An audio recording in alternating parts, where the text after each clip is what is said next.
Bonjour la famille, profitez de ce moment de détente avec des histoires pleines de charme. N'oubliez pas de vous abonner et de partager vos réflexions dans la section des commentaires. Appuyez aussi généreusement sur le bouton j'aime, car cela compte énormément pour nous. Veuillez vous asseoir, vous détendre et profiter de l'histoire dans laquelle nous allons plonger. Le monolithe de marbre et d'or, la pluie fouettait les imposantes fenêtres de verre du manoir Blake. Un monolithe de marbre et d'or qui criait la richesse dans chaque détail poli. À l'intérieur, Naomi Blake se tenait avec l'aplomb d'une reine, sa robe de soie chatoyant sous l'éclat du lustre. Ses cheveux d'un noir de jais étaient relevés en un chignon élégant, et ses doigts manucurés traçaient le bord d'un verre à vin en cristal. À 32 ans, Naomi était l'image de la perfection. Une peau impeccable, des yeux verts perçants et un sourire qui pouvait charmer ou trancher selon son humeur. Mais ce soir, son regard était froid, fixé sur la tempête à l'extérieur, ses lèvres se recourbant de dédain. Un temps dégoûtant, murmura-t-elle, sa voix aussi tranchante que le clic de ses talons aiguilles sur le sol de marbre. C'est comme si le monde essayait de ruiner mon esthétique. Dans le coin du grand salon, une jeune femme de ménage nommée Lila polissait nerveusement un candélabre en argent. Ses mains tremblaient sous le regard scrutateur de Naomi. Lila, à peine 20 ans, était dans la maison depuis 6 mois, mais l'humeur imprévisible de Naomi rendait chaque jour comparable à une marche sur la corde raide. Lila, claqua Naomi, sans tourner la tête. Pourquoi y a-t-il une tache sur ce candélabre? Penses-tu que je te paie pour être négligente? Lila se figea, ses joues rougissant. Je suis désolée Madame Blake. Je vais le réparer tout de suite. Tu ferais mieux, dit Naomi, la regardant enfin avec un air qui aurait pu faire tourner le lait. Cette maison est le reflet de moi. Une seule erreur, et tu es virée. Tu comprends? Oui, madame, murmura Lila, les yeux baissés alors qu'elle frottait plus fort. Naomi sourit, savourant le pouvoir. Elle s'épanouissait dans le contrôle, sur le personnel, sur le manoir et sur son mari, Elia Blake, le génie de la technologie dont la fortune avait bâti cet empire.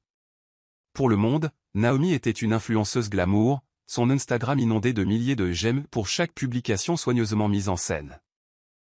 Mais derrière les filtres, elle était une femme obsédée par le statut, déterminée à effacer toute trace d'imperfection de sa vie. Son téléphone vibra sur la table en acajou, et elle le saisit, faisant défiler les commentaires sur sa dernière publication, une photo d'elle se prélassant au bord de la piscine à débordement du manoir. Déesse. Écrivait un follower. Vivre le rêve, disait un autre. Le sourire de Naomi s'élargit, mais il vacilla lorsqu'elle vit un commentaire critique, tant de richesse, et pourtant vous semblez si vide. Elle le supprima instantanément, sa mâchoire se serrant. Vide, siffla-t-elle sous son souffle. J'ai tout. Mais alors que la tempête rugissait à l'extérieur, un étrange malaise s'installa dans sa poitrine. Elle le chassa, sirotant son vin. Rien ne pouvait toucher son monde parfait. Pas ce soir. Jamais. Le passé d'Elia 4 ans plus tôt, Naomi n'était qu'un mannequin en difficulté dans un appartement exigu de Los Angeles. Ses rêves de gloire lui échappaient. Elle était belle, ambitieuse et impitoyable, mais l'industrie était brutale et son portfolio s'amincissait. Puis elle rencontra Elia Blake lors d'une after-party de conférence technologique. Un programmeur dégingandé et maladroit avec de gentils yeux bruns et un rire nerveux. Il n'était pas un bourreau des cœurs, mais Naomi vit autre chose, du potentiel. Elia venait de vendre sa première application pour 10 millions de dollars. Un outil de navigation pour les malvoyants qui était devenu viral. Il était à l'aube de la grandeur, et Naomi le savait. Elle mit son charme en marche, riant de ses blagues, lui effleurant le bras et écoutant attentivement alors qu'il parlait avec enthousiasme de ses rêves d'utiliser la technologie pour le bien. À la fin de la nuit, Elia était conquis. « Tu es différente », lui avait-il dit, rougissant alors qu'il se tenait sur le balcon surplombant la ville. La plupart des gens ici ne parlent que d'argent. On dirait que tu te soucies de plus. Naomi sourit, ses yeux brillants. Oh, je me soucie de beaucoup de choses, Elia. Comme avoir un impact réel. Ensemble, nous pourrions être inarrêtables. Elle se pencha, son parfum enivrant, et l'embrassa doucement. Le cœur d'Elia était à elle avant que la nuit ne soit terminée. Leur romance éclair fut un chef-d'œuvre de manipulation. Naomi se modela à l'idéal d'Elia, solidaire, élégante et juste assez vulnérable pour qu'il se sente nécessaire. Elle pleura au sujet de son enfance difficile, un conte de lutte fabriqué et loua son génie, caressant son ego tout en l'orientant vers de plus grandes entreprises. Lorsqu'il la demanda en mariage 6 mois plus tard, elle accepta les larmes aux yeux, visualisant déjà le manoir, les voitures, la vie qu'elle méritait. De retour au présent, Naomi se tenait dans ce même manoir, son alliance scintillant alors qu'elle sirotait son vin. Elia était toujours le même homme doux et travailleur, mais l'affection de Naomi s'était estompée depuis longtemps. Il était un moyen d'atteindre une fin, une clé pour son empire. Elle contrôlait son emploi du temps, sa garde-robe, même ses amis, s'assurant que personne ne s'interposerait entre elle et la vie qu'elle avait réussi à obtenir. Lila, aboya Naomi, revenant au présent. Tu n'as toujours pas fini? Franchement, c'est comme si tu essayais de m'embarrasser. Lila balbutia. J'ai presque fini, Madame Blake. Je promets. Naomi roula des yeux et se retourna vers la fenêtre, indifférente à la fureur croissante de la tempête ou à la silhouette qui boitait vers le manoir au loin. Un visiteur à la porte le lendemain matin, la pluie avait ralenti pour devenir une bruine, mais l'air était lourd de tension. Naomi était assise à la table à manger, faisant défiler son téléphone tandis que le personnel s'affairait autour d'elle. La table était dressée pour une personne, Elia était à son bureau, travaillant sur sa dernière application, laissant Naomi régner sur le manoir comme un dictateur. Lila, ce café est froid, dit Naomi, repoussant la tasse sans lever les yeux. Fais-en un autre. Et ne me fais pas perdre mon temps. Lila hocha la tête, ses mains tremblant alors qu'elle prenait la tasse et se précipitait à la cuisine. Dans l'embrasure de la porte, Maria, la gouvernante en chef, regardait avec un froncement de sourcils. Maria était avec la famille d'Elia depuis des années, avant l'arrivée de Naomi, et elle avait vu la cruauté de Naomi s'intensifier. Elle serra la mâchoire mais ne dit rien, sachant que la colère de Naomi pourrait lui coûter son emploi. Le téléphone de Naomi sonna, et elle répondit d'un ton mielleux. Cassandra? Chérie? Oui, la fête est toute prête. Seul le meilleur pour mon anniversaire pense cravate noire, caviar et un quatuor à cordes en direct. J'ai invité les meilleurs influenceurs, bien sûr. Personne d'insignifiant. Elle rit, sa voix dégoulinant de suffisance, mais son humeur changea lorsqu'elle entendit Lila chuchoter à Maria dans la cuisine. Elle est impossible, dit doucement Lila. Je ne peux rien faire de bien. Maria soupira. Garde la tête basse, ma petite. Elle n'a pas de cœur, celle-là. Les yeux de Naomi se plissèrent. Elle se leva, ses talons claquant alors qu'elle se dirigeait en trombe vers l'embrasure de la cuisine. Qu'est-ce que c'était, Maria? Maria se figea, mais ses années d'expérience lui donnèrent du courage. Rien, Madame Blake.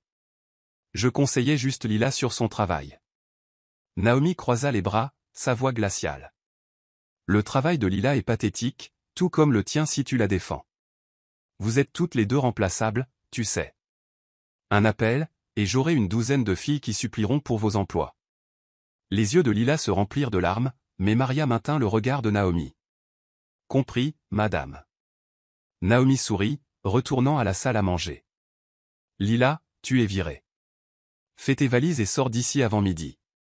Lila haleta, sa voix se brisant. Mais.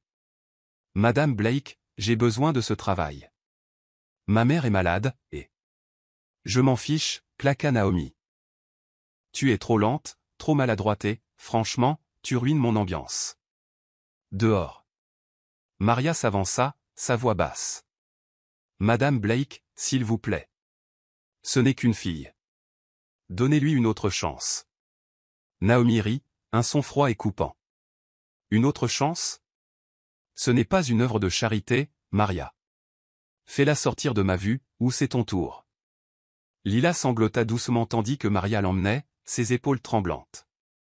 Naomi retourna à son téléphone, imperturbable, envoyant déjà un SMS à son organisatrice d'événements à propos de couverts plaqués or.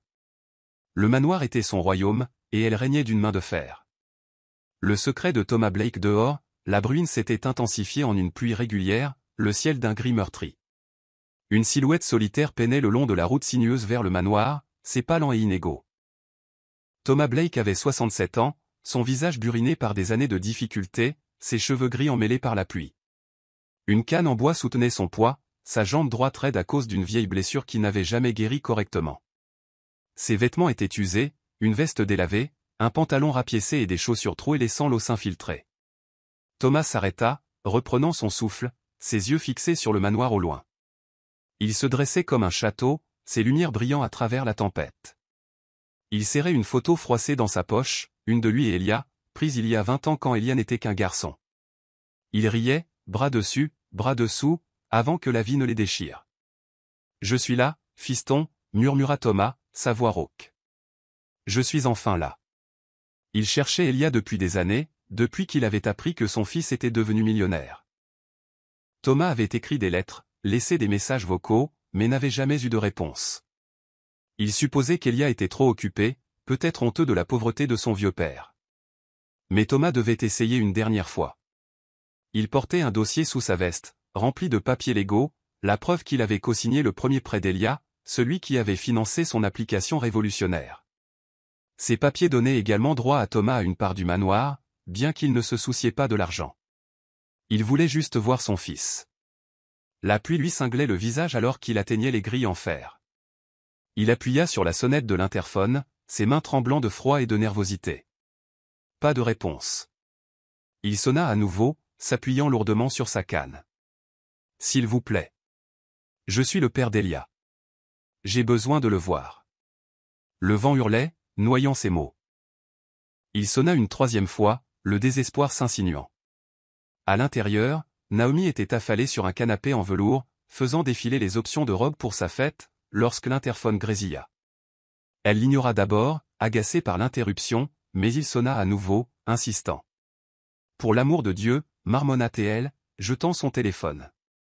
Elle se dirigea vers le panneau de sécurité, sa robe traînant comme un manteau royal. L'écran montrait un vieil homme trempé et hagard à la grille, s'appuyant sur une canne. « Qui est-ce » claqua-t-elle dans le micro. La voix de l'homme était faible, déformée par la pluie. « Je suis Thomas Blake. Le père d'Elia. S'il vous plaît, j'ai besoin de le voir. » Le front de Naomi se plissa. Le père d'Elia? Elle ne l'avait jamais rencontré, n'avait même jamais entendu Elia en parler beaucoup. Elle supposait qu'il était mort ou un bon à rien qui avait abandonné son fils. Cet homme ressemblait à un vagabond, ses vêtements sales, son visage émacié. « Que voulez-vous » demanda-t-elle. « J'ai juste besoin de parler à Elia. C'est important. S'il vous plaît. » La lèvre de Naomi se retroussa. Ce n'était pas le père d'un millionnaire. C'était un escroc, probablement à la recherche d'argent. Elle avait déjà vu des gens comme lui, des sangsues reniflant la richesse. Ses yeux se posèrent sur le dossier qu'il serrait, à moitié caché sous sa veste. Probablement de fausses histoires tristes ou des documents contrefaits. « Écoutez, vieil homme, dit-elle, sa voix venimeuse. Je ne sais pas qui vous pensez être, mais vous ne trompez personne. Quittez ma propriété avant que j'appelle la police. » Le visage de Thomas se crispa, sa voix suppliante. « Je ne mens pas. Je suis son père. J'ai des preuves. S'il vous plaît, dites-lui juste que je suis là. » Naomi rit, un son cruel et coupant. « Des preuves ? On dirait que vous êtes sorti d'un caniveau. Elia n'a pas de temps pour les mendiants. Retournez d'où vous venez. » Elle appuya sur le bouton mute, faisant taire sa réponse. Sur l'écran, Thomas s'affaissa, ses épaules tremblant alors qu'il appuyait à nouveau sur la sonnette. Naomi regarda, son expression dure comme de la pierre. « Pathétique. » marmonna-t-elle. D'un dernier coup d'œil, elle ouvrit la grille. Juste assez longtemps pour qu'il pense qu'il avait gagné, puis la referma violemment alors qu'il s'avançait en boitant. Thomas trébucha, manquant de tomber, sa canne glissant sur le trottoir mouillé. Il resta là, la pluie coulant sur son visage, fixant la grille fermée. Naomi se détourna, le renvoyant déjà de son esprit. Elle avait une fête à planifier, une vie à perfectionner. Quel que soit cet homme, il n'était rien pour elle. Le retour d'Elia, la pluie battait sans relâche, transformant l'allée du manoir en une feuille d'eau scintillante. Thomas Blake se tenait figé devant les grilles en fer, sa frêle silhouette tremblant sous le poids de la tempête et des mots venimeux de Naomi. Sa canne s'enfonça légèrement dans le sol boueux, ses jointures blanches alors qu'il la serrait pour se soutenir. Le dossier de documents, preuve de son identité et de sa participation au succès d'Elia, était trempé, serré sous sa veste. Ses yeux gris, assombris par la douleur, fixaient les lumières brillantes du manoir, si proches et pourtant incroyablement lointaines. « Elia » murmura-t-il, sa voix perdue dans le vent. Il appuya à nouveau sur l'interphone, le désespoir lui lacérant la poitrine. « S'il vous plaît. Je suis ton père. » À l'intérieur, Naomi Blake se tenait près du panneau de sécurité, les bras croisés, ses yeux verts brillants de dédain.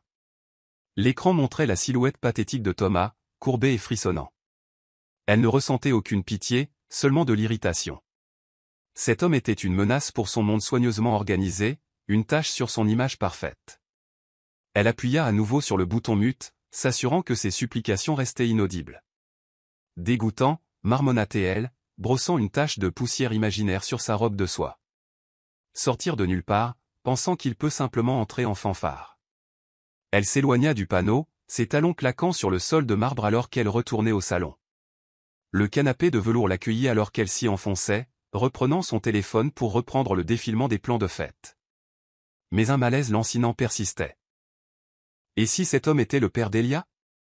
Et s'il avait quelque chose des documents, des preuves qui pourraient compliquer son contrôle sur l'empire d'Elia? Les pensées de Naomi furent interrompues par Maria, la gouvernante en chef, qui apparut dans l'embrasure de la porte, son expression tendue. Les cheveux noirs de Maria étaient tirés en un chignon sévère, et ses mains burinées étaient nerveusement jointes devant son tablier. « Madame Blake, » dit Maria prudemment. « J'ai entendu l'interphone. Tout va bien ?» Les yeux de Naomi se plissèrent. Maria était avec la famille d'Elia depuis trop longtemps, sa loyauté discutable. « Ce n'est rien, » claqua Naomi.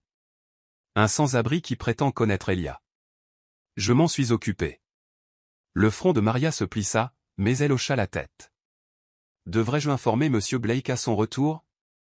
La tête de Naomi se tourna, sa voix tranchante comme une lame. « Tu ne feras rien de tel, Maria. C'est ma maison, et je décide ce qu'Elia a besoin de savoir. Tu comprends ?» Maria hésita, puis baissa les yeux. « Oui, madame. » Alors que Maria se retirait, l'esprit de Naomi s'emballait. Elle devait s'assurer que cet incident restait enterré. Elia était trop doux, trop sentimental. S'il apprenait l'existence de cet homme, il pourrait creuser plus profondément, et Naomi ne pouvait pas risquer cela. Elle jeta un coup d'œil au panneau de sécurité, confirmant que la grille était verrouillée. Le vieil homme était parti, du moins le pensait-elle. Dehors, Thomas trébucha en reculant de la grille, sa mauvaise jambe fléchissant. Il se rattrapa à sa canne, la pluie coulant sur son visage, se mêlant à des larmes silencieuses. Le rejet le piquait plus profondément que le froid. Il était venu de si loin, avait tant enduré, seulement pour être renvoyé comme un chien errant. Mais il n'était pas prêt à abandonner. Pas encore. Quelques heures plus tard, la tempête s'était calmée pour devenir une bruine, et l'élégante Tesla noire d'Elia Blake se gara dans l'allée du manoir. Il sortit, sa silhouette dégingandée vêtue d'une simple chemise boutonnée et d'un jean, ses yeux bruns fatigués mais chaleureux. À 35 ans, Elia était un homme d'une brillance tranquille. Son empire technologique était bâti sur des applications qui aidaient les vulnérables, outils pour les personnes handicapées, navigation pour les aveugles, communication pour les muets. Mais le succès n'avait pas changé son essence. Il était toujours le garçon qui avait grandi dans un appartement exigu, élevé par un père qui avait tout sacrifié. À l'intérieur, Naomi le salua avec un sourire exercé, sa robe de soie remplacée par un pull et une jupe décontractée mais chic. « Chérie », roucoula-t-elle, l'embrassant sur la joue. « Tu es trempée. Laisse-moi te prendre un verre. » Elia sourit faiblement, posant sa mallette. « Juste une longue journée. » « Comment était la tienne ?» Le cœur de Naomi fit un bond. Mais son visage ne trahit rien. Elle lui versa un scotch, ses mouvements délibérés. Oh, le train-train habituel. Planification de fête, gestion du personnel incompétent. Tu sais ce que c'est. Elia hocha la tête, sirotant le verre. Autre chose? Tu as l'air tendu. Naomi rit, un son mélodique qui masquait ses nerfs. Tendu? Moi? Eh bien, il y a eu un petit désagrément. Un sans-abri s'est présenté à la grille, marmonnant qu'il te connaissait. Probablement à la recherche d'une aumône. Le front d'Elia se plissa. Un sans-abri? Qu'a-t-il dit? Naomi fit un geste de la main, se perchant sur la coudoir de sa chaise. Oh, rien de cohérent. Juste des bêtises sur le fait d'être de la famille. Je lui ai dit de déguerpir avant qu'il ne cause des problèmes. Tu n'as pas besoin de ce genre de stress, chérie. La mâchoire d'Elia se serra, ses doigts se resserrant autour du verre. Famille? A-t-il donné un nom? Le pouls de Naomi s'accéléra, mais elle garda son ton léger. Non, juste un vieux ivrogne. Je n'ai pas pris la peine de demander. Tu sais comment sont ces gens, toujours en train d'essayer d'escroquer leur chemin. Le regard d'Elia se dirigea vers la fenêtre. Son expression était troublée. Peut-être devrais-je vérifier les images de sécurité. Juste pour être sûr. Le sourire de Naomi se raidit. Oh, ne perds pas ton temps. Le système a eu des ratés dernièrement. La moitié des images sont vierges. D'ailleurs, je m'en suis occupé. Tu me fais confiance, n'est-ce pas? Elia hésita, puis hocha la tête, ses épaules se relâchant. Bien sûr. Merci de t'en être occupé. Naomi se pencha, lui brossant les cheveux avec un geste tendre. Tout pour toi, mon amour. Maintenant, parle-moi de ta journée. Alors qu'Elia se lançait dans une histoire sur un nouveau prototype d'application, l'esprit de Naomi s'agitait. Elle devait effacer toute trace de la visite de ce vieil homme, en commençant par le système de sécurité. Les indices et l'enquête de l'autre côté de la rue, dans un bungalow modeste mais bien rangé, Madame Evelyn Carter était assise à sa table de cuisine, son ordinateur portable ouvert. À 70 ans, Evelyn était la surveillante officieuse du quartier, ses yeux vifs ne manquant rien. Elle vivait ici depuis des décennies, bien avant que le manoir Blake ne devienne un symbole d'excès.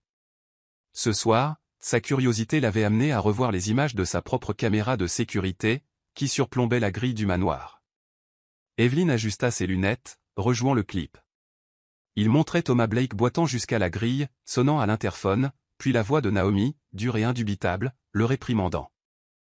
L'audio de la caméra était faible, mais Evelyn en capta assez, quittez ma propriété.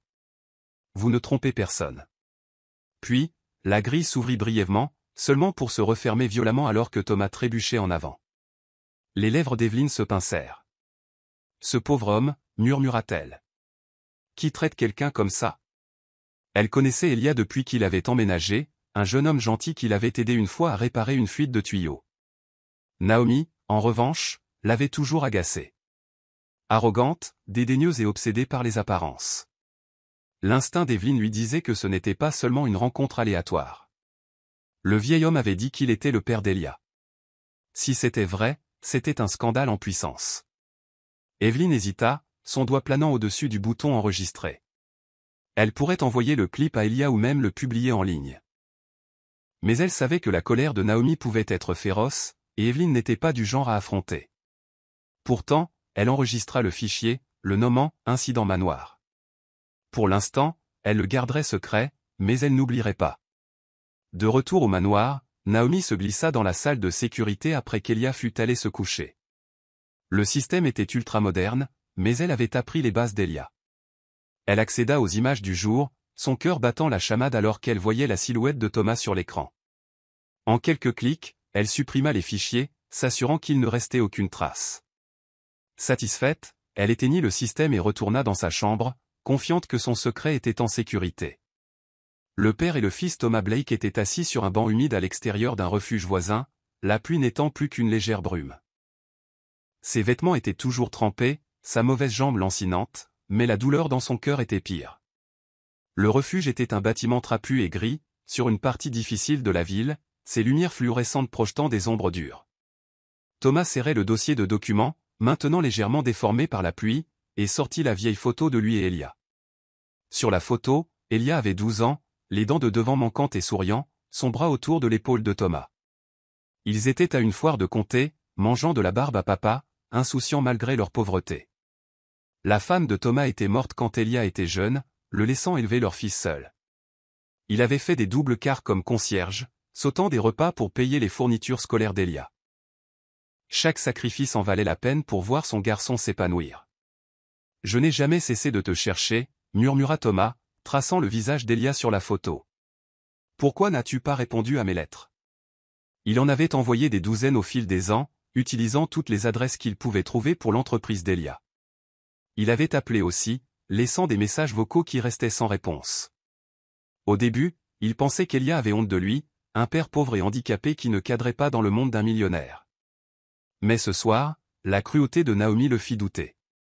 Elia savait-il seulement qu'il essayait de le joindre? Une bénévole du refuge, une femme aux yeux gentils nommée Sarah, s'approcha avec une couverture.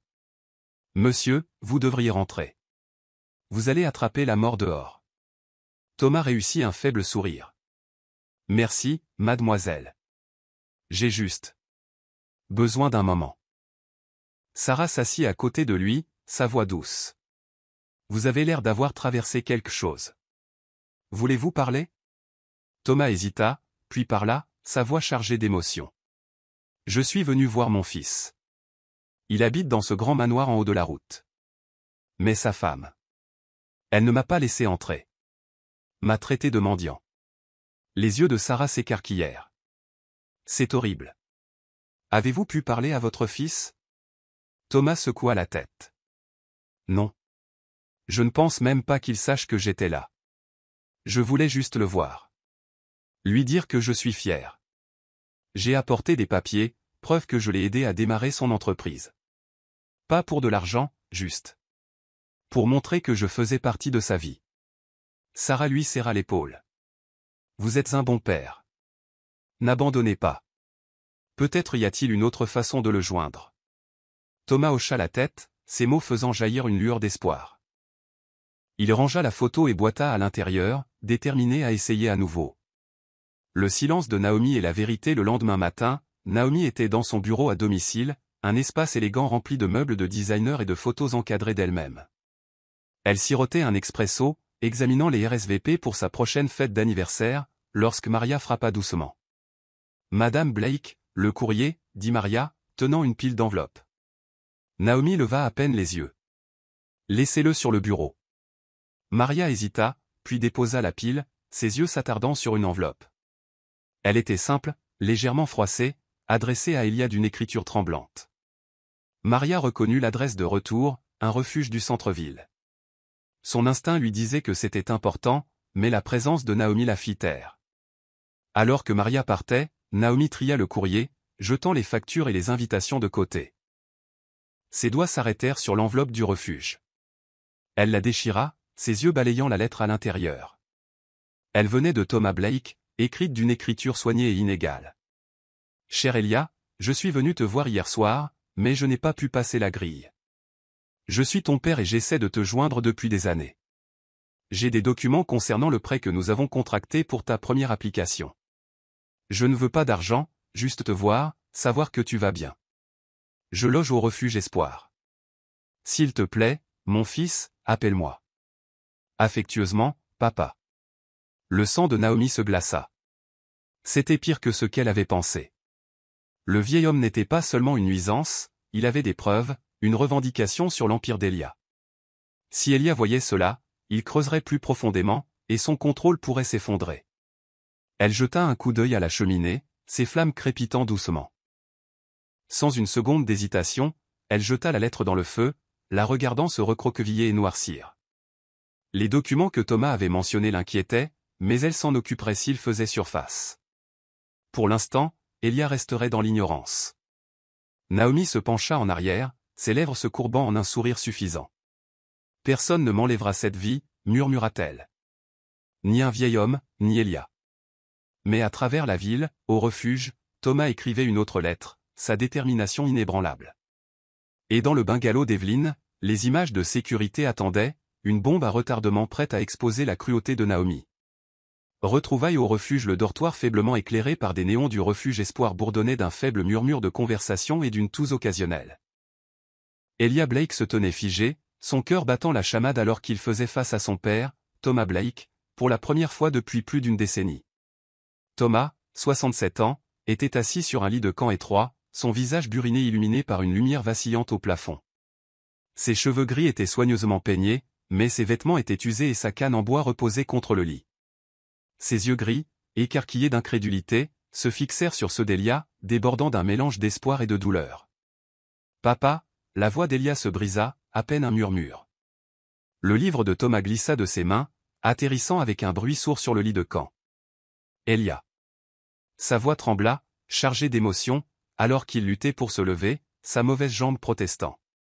Elia franchit la distance en 3 enjambées, attirant son père dans une étreinte féroce. Le corps frêle de Thomas trembla alors qu'il s'accrochait à son fils, ses doigts s'enfonçant dans la veste d'Elia. Des larmes coulaient sur leurs deux visages, le poids des années de séparation se dissolvant dans la chaleur de leurs retrouvailles.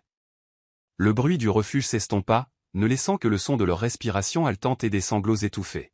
« Je pensais t'avoir perdu, » murmura Elia, sa voix nouée.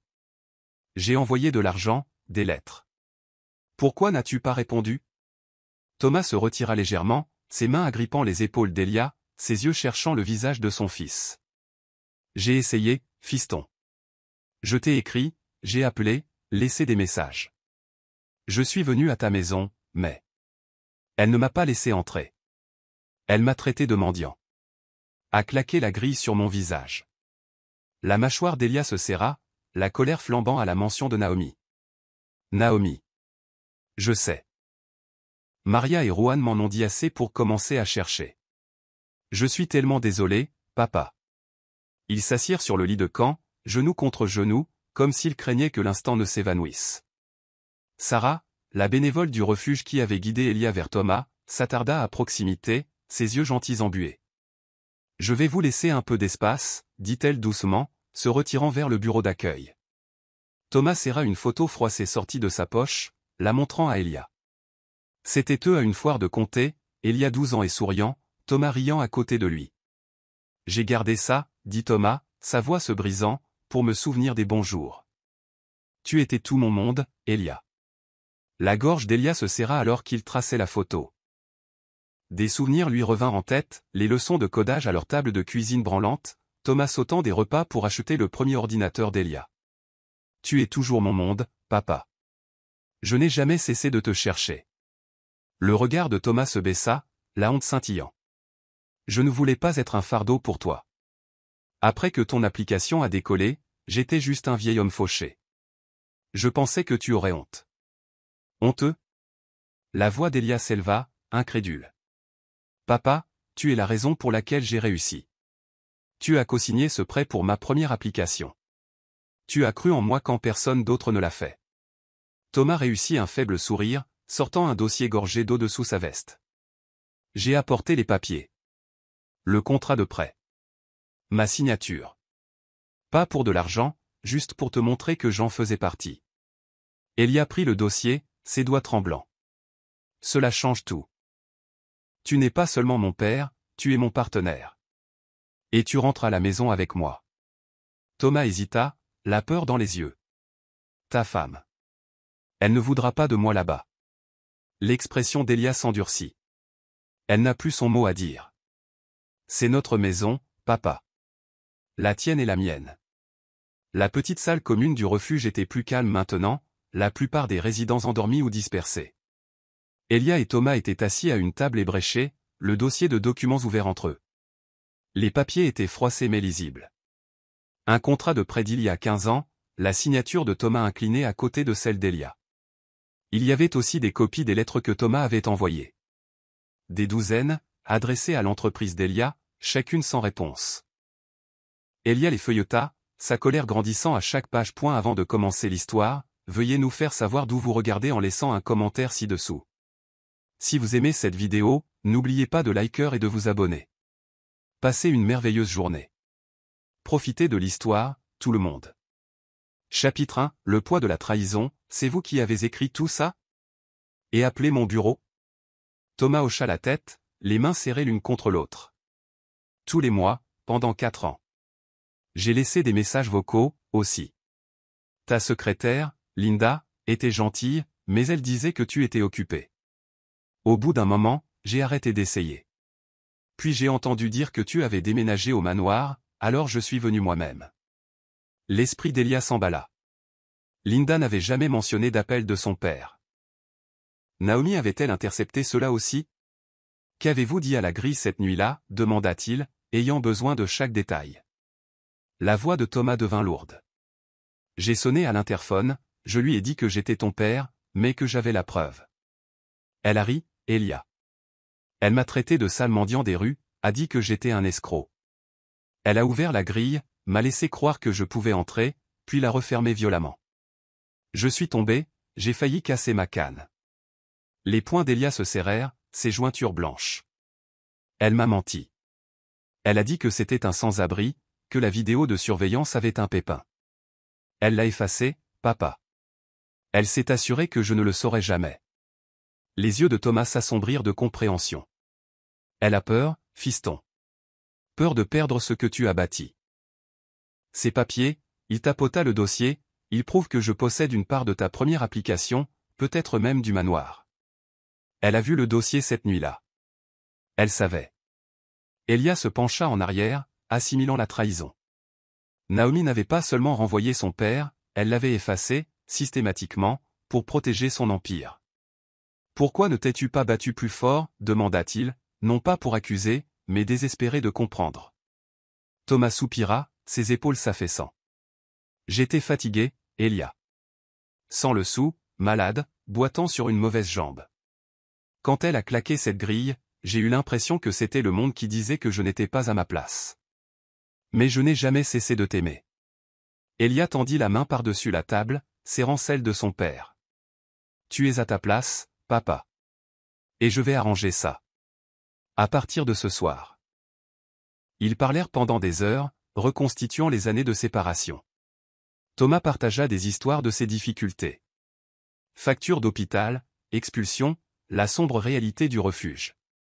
Elia raconta son ascension vers la richesse, la solitude derrière les murs du manoir. Chaque mot reconstruisait leur lien, mais la résolution d'Elia se durcissait. La tromperie de Naomi était une blessure qui exigeait justice. La Tesla glissa dans les rues sombres de la ville, les grilles en fer du manoir se profilant. Elia conduisait, la mâchoire serrée, tandis que Thomas était assis à côté de lui, serrant sa canne et le dossier.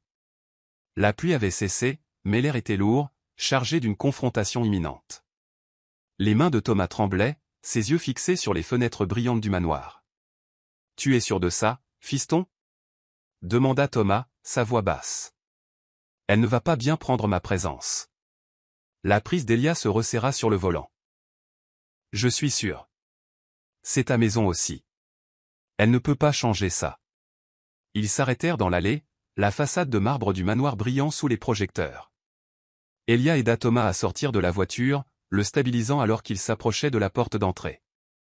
La claudication de Thomas était prononcée, mais sa tête était haute, la fierté l'emportant sur la douleur.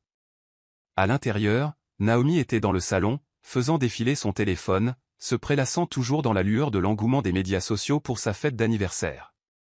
Elle portait une robe de chambre en soie, ses cheveux lâchés, inconsciente de la tempête sur le point d'éclater. La sonnette retentit, et elle fronça les sourcils, posant son téléphone. « Qui diable est là à cette heure » marmonna-t-elle, se dirigeant vers le foyer. Elle ouvrit la porte, et son souffle se coupa. Elia se tenait là, les yeux froids, et à côté de lui se tenait Thomas, propre mais reconnaissable. Sa canne tapotant le sol, le dossier sous son bras. Le visage de Naomi pâlit, son sang-froid se fissurant. « Elia !» Sa voix était aiguë, forcée. « Qu'est-ce qui se passe ? C'est qui ?» Le ton d'Elia était d'acier. « Tu sais exactement qui c'est, Naomi. Mon père. L'homme que tu as enfermé dehors sous la pluie. » Les yeux de Naomi se posèrent sur Thomas, puis revinrent à Elia, son esprit s'agitant. « Chérie, je te l'ai dit, c'était un malentendu. Il ressemblait à un... » « Arrête !» Elia la coupa, entrant à l'intérieur avec Thomas. « Je l'ai retrouvé, Naomi. Dans un refuge. Il m'a tout raconté. La grille, les mensonges, les lettres que tu as brûlées. » Le sourire de Naomi vacilla, ses mains se serrant. « Des lettres ? Elia, tu es ridicule. Cet homme est clairement en train de te manipuler. Regarde-le. » Thomas s'avança, sa voix ferme malgré sa fragilité. « Je suis Thomas Blake, Madame Blake. J'ai élevé votre mari, co-signé son premier prêt.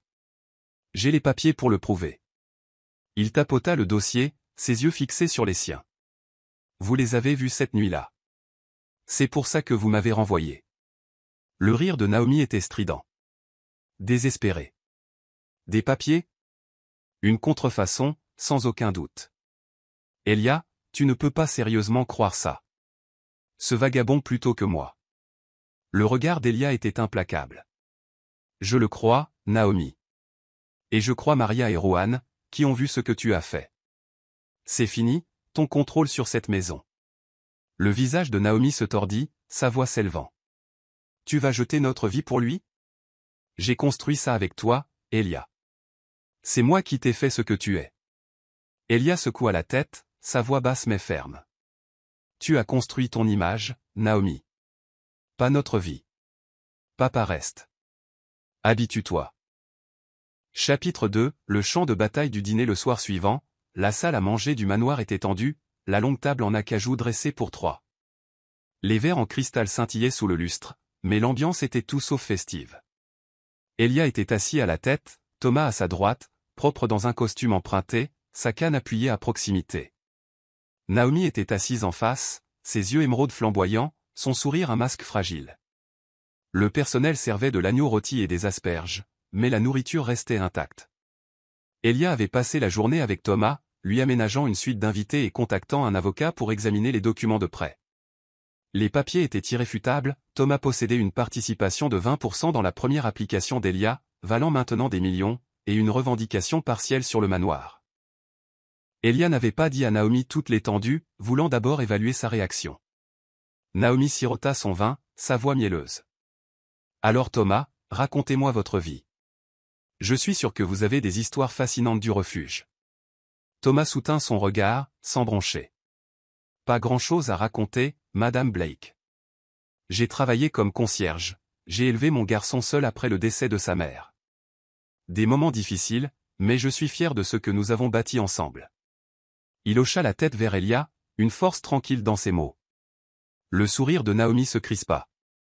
C'est touchant. Et c'est papier que vous avez apporté? Le moment n'est-il pas opportun, selon vous? Elia posa sa fourchette, sa voix calme mais cinglante. Pas opportun, Naomi. Nécessaire. Papa emménage. Et ces papiers? Ils prouvent qu'il possède une partie de ce manoir. Il n'est pas un invité, il est de la famille. Le verre de Naomi se figea à mi-chemin de ses lèvres, son visage se vidant de sa couleur. Possède?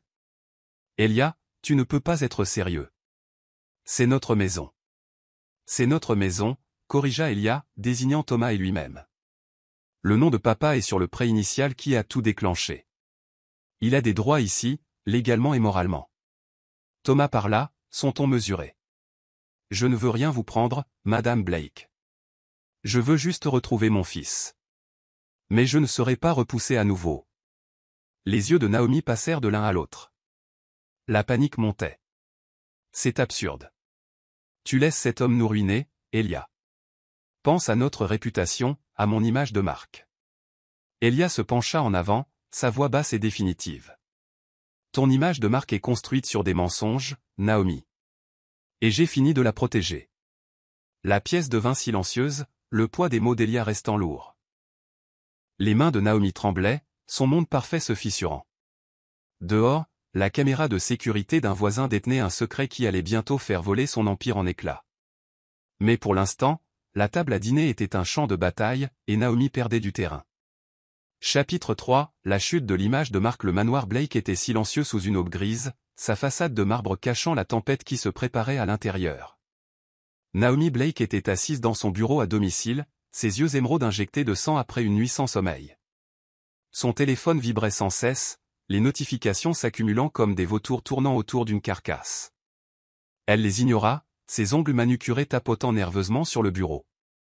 Depuis la bombe d'Elia au dîner, déclarant la revendication légale de Thomas sur le manoir, le monde soigneusement orchestré de Naomi avait commencé à se fissurer.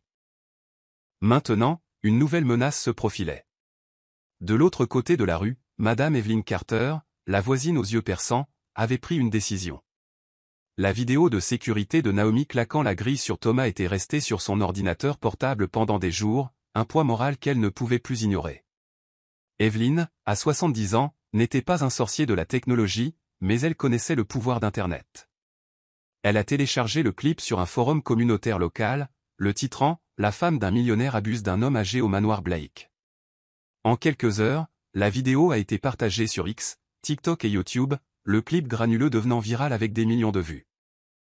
Le clip était accablant, la voix venimeuse de Naomi, « Foutez le camp de ma propriété, sale mendiant, suivi de la chute de Thomas au moment où la grille claquait.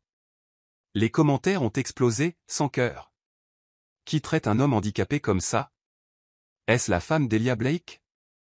Le hashtag Naomi Blake Scandale était tendance, déchiquetant son image d'influenceuse. Le téléphone de Naomi vibra à nouveau, cette fois avec un appel de Cassandra, son organisatrice d'événements et sa plus proche alliée. Elle décrocha, sa voix serrée. Qu'est-ce que c'est, Cassandra? Tu as vu la vidéo? Le ton de Cassandra était paniqué. C'est partout, Naomi. Les gens te traitent de monstre. Mes messages privés sont inondés de haine pour avoir même travaillé avec toi. L'estomac de Naomi se serra. Quelle vidéo? De quoi parles-tu? Cassandra envoya un lien. Naomi cliqua, son souffle se coupant tandis que les images défilaient. Sa propre voix, cruelle et indubitable, résonna à travers les haut-parleurs. Elle se figea, la pièce tournant. Comment? Qui a fait ça? Murmura-t-elle. Peu importe, claqua Cassandra. Tes sponsors se retirent. Tu dois faire du contrôle des dégâts, tout de suite. Naomi mit fin à l'appel. Ses mains tremblaient. Elle ouvrit X, faisant défiler un torrent de vitriol, être humain dégoûtant. J'espère qu'Elia divorce d'elle. Justice pour ce vieil homme. Son nombre d'abonnés chutait de milliers à chaque minute. Elle jeta son téléphone à travers la pièce, brisant un vase. Elle s'effondra sur le canapé, sa respiration irrégulière, son esprit cherchant un moyen de s'en sortir. Blâmer la voisine? Affirmer qu'elle protégeait Elia? Rien ne tenait. La vérité était trop crue, trop publique. Elia entra, Thomas boitant derrière lui, sa canne tapotant doucement. La tête de Naomi se releva brusquement, ses yeux flamboyants. C'est de ta faute, siffla-t-elle, pointant Elia. Tu as laissé ce vieil homme entrer dans notre maison, et maintenant ma vie est ruinée. La voix d'Elia était calme mais implacable. Ta vie est ruinée à cause de ce que tu as fait, Naomi. Tu as enfermé mon père dehors sous la pluie, tu m'as menti, tu as brûlé ses lettres. Tu t'es attiré ça. Le regard de Naomi se porta sur Thomas, venimeux. Et toi, te présenter avec tes papiers pathétiques, pensant que tu peux prendre ce qui est à moi. Tu n'es rien. Thomas soutint son regard, sa voix ferme. Je ne suis pas venu pour prendre, Madame Blake. Je suis venu pour mon fils. C'est vous qui perdez tout. Naomi rit, un son amer et brisé. Tu penses que tu as gagné? Je vais me battre, Elia. J'engagerai des avocats, je te traînerai dans la boue. Tu regretteras de t'être opposé à moi. Elia s'approcha, ses yeux froids. Essaie, Naomi. Le monde regarde, et ils sont du côté de papa. C'est fini pour toi.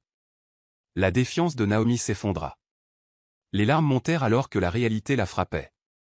Son empire, son image, son pouvoir. Disparut. Elle sortit en trombe, claquant la porte, laissant Elia et Thomas dans le calme des conséquences de son effondrement. Chapitre 4, la réparation du foyer. Une semaine plus tard, le manoir se sentait plus léger, comme si la présence de Naomi avait été un nuage d'orage maintenant dissipé. Elia était assis dans son bureau, une enveloppe en papier craft à la main, étiquetée « Requête en divorce ». Son avocat l'avait rédigée rapidement, citant des différences irréconciliables et la tromperie documentée de Naomi. La vidéo virale, associée au document de prêt de Thomas, donnait à Elia un dossier solide pour protéger ses actifs, y compris le manoir, dont Thomas était légalement copropriétaire. Naomi était dans l'aile des invités, bannie de la suite principale. Elle avait passé des jours enfermée, évitant les paparazzis campés devant les grilles, son téléphone éteint pour éviter la haine incessante. Quand Elia frappa, elle ouvrit la porte, son visage pâle, ses yeux creux. Fini l'influenceuse glamour, elle ressemblait à une ombre d'elle-même, vêtue d'un simple sweatshirt, ses cheveux non lavés. « Qu'est-ce que tu veux » claqua-t-elle, la voix rauque. Elia lui tendit l'enveloppe, son ton égal. Les papiers du divorce. Signe-les. Naomi. C'est fini. Naomi s'empara de l'enveloppe, la déchirant. Ses yeux parcoururent les pages, s'écarquillant de fureur. Tu prends tout? Le manoir, les voitures, mon style de vie? Tu ne peux pas faire ça. Je ne prends pas, dit Elia. Je protège ce qui est à moi et à papa. Tu n'as aucune réclamation à une part, et tes actions ont annulé toute bonne volonté. Signe, ou nous irons au tribunal. Tu ne gagneras pas, les mains de Naomi tremblaient, sa voix montant en un hurlement. Je t'ai fait, Elia. J'ai transformé tes rêves de nerfs dans cet empire. Tu me dois. Les yeux d'Elia se plissèrent. Tu t'es servi de moi, Naomi. Tu as effacé mon père, manipulé ma vie et construit ton image de marque sur des mensonges. Tu lui dois des excuses, mais je doute que tu en sois capable. Naomi s'élança, attrapant son bras. S'il te plaît, Elia, ne fais pas ça. Je vais changer, je vais arranger les choses. Nous pouvons réparer ça ensemble. Elia se retira, sa voix finale. Tu as eu ta chance. Signe les papiers. Il sortit, laissant Naomi agrippée à l'enveloppe, ses cris résonnant dans le couloir. Elle s'effondra sur le sol, sanglotant, son empire réduit en cendres. Dehors, les paparazzis prenaient des photos, sa disgrâce étant maintenant un spectacle public. 2 mois plus tard, le manoir était plein de rires, loin du règne stérile de Naomi. Thomas Blake, n'étant plus une ombre sous la pluie, se tenait dans le jardin, taillant des roses avec Ruan, le jardinier. Il portait une chemise de flanelle propre et des chaussures solides, sa canne à proximité mais moins nécessaire car la physiothérapie renforçait sa jambe. Son visage, autrefois émacié, portait maintenant une rougeur saine, et ses yeux gris pétillaient de détermination. Elia avait nommé Thomas coprésident de son organisme de bienfaisance, Tech for Tomorrow, qui développait des applications pour les personnes âgées et handicapées. L'expérience et la passion de Thomas en faisaient un leader naturel, et son premier projet, une application de navigation pour les personnes âgées à mobilité réduite, était déjà en cours de développement. Le rôle s'accompagnait d'un salaire généreux, d'une suite privée dans le manoir et d'un sentiment renouvelé de dignité. À l'intérieur, Elia organisait une petite réunion pour célébrer le nouveau rôle de Thomas. Maria, réintégrée comme gouvernante en chef avec une augmentation, servait du café à une poignée d'invités. Ruan, Sarah du refuge et Evelyn Carter, dont la vidéo avait déclenché la chute de Naomi. L'ambiance était chaleureuse, un contraste saisissant avec les extravagances froides de Naomi. Evelyn sirota son café, ses yeux pétillants. Thomas, je suis si heureuse que vous soyez ici. Cette vidéo. J'ai hésité à la poster, mais je ne pouvais pas la laisser s'en tirer. Thomas sourit, sa voix chaleureuse. Vous avez fait la bonne chose, Evelyn. Vous m'avez rendu mon fils. Elia leva son verre, sa voix ferme. À papa, pour n'avoir jamais abandonné. Et à vous tous, pour m'avoir aidé à voir la vérité. Maria, habituellement réservée, intervint. Monsieur Blake, j'avais peur de vous parler de votre père. Mais vous voir tous les deux ensemble. Ça vaut tout. Thomas lui tendit la main, les yeux humides. Votre famille, Maria. Vous l'avez toujours été. Alors que le groupe riait et partageait des histoires, Thomas s'avança sur le porche, regardant le jardin. Elia le rejoignit, le coucher de soleil peignant le ciel en or. On dirait un rêve, dit doucement Thomas. Je n'aurais jamais cru retrouver un foyer, encore moins celui-ci. Le bras d'Elia se reposa sur l'épaule de son père. C'est toi qui as construit ça, papa. Ce prêt, ta foi en moi. Tout est grâce à toi. Le sourire de Thomas était doux amer. J'aimerais juste m'être battu plus fort pour te joindre. Tu es là maintenant, dit Elia. C'est ça qui compte. Chapitre 5, un nouveau commencement. Un matin clair, Elia était dans le bureau de l'organisme de bienfaisance. Un espace modeste rempli de codeurs et de bénévoles. Une nouvelle bénévole, Grace Harper, avait rejoint l'équipe, une travailleuse sociale de 30 ans avec des yeux marron chauds et une force tranquille. Grace se spécialisait dans les soins aux personnes âgées, sa passion évidente dans son travail sur l'application de Thomas. Elle avait rencontré Thomas au refuge, où elle l'avait aidé avec des références médicales, et son respect pour lui l'a rendu cher à Elia. Grace frappa à la porte d'Elia, tenant une tablette. Monsieur Blake, j'ai les commentaires des utilisateurs de l'application. Les idées de Thomas sont un succès auprès des testeurs. Elia sourit, lui faisant signe d'entrer. Appelez-moi Elia. Et merci, Grace. Papa a le chic pour ça. Grace s'assit, sa voix sincère. Il est incroyable. Après tout ce qu'il a traversé, il est si plein d'espoir. C'est inspirant. Elia se pencha en arrière, l'étudiant. Vous l'avez aidé au refuge, n'est-ce pas? Il parle beaucoup de vous. Grace rougit, glissant une mèche de cheveux derrière son oreille. Je fais juste mon travail. Thomas est spécial. Il mérite ce bonheur. Leur conversation se déroula facilement, abordant l'application, l'organisme de bienfaisance et leurs valeurs communes. Elia sentit une étincelle, quelque chose d'authentique qu'il n'avait pas connu avec Naomi. Lorsque Grace partit, il la regarda s'éloigner, un sourire persistant. Plus tard, au manoir, Thomas remarqua l'humeur d'Elia. Ils étaient assis dans le salon, un feu crépitant. « Elle te plaît, n'est-ce pas » taquina Thomas, les yeux pétillants. Elia rit, se frottant la nuque. « Grace ? Elle est différente.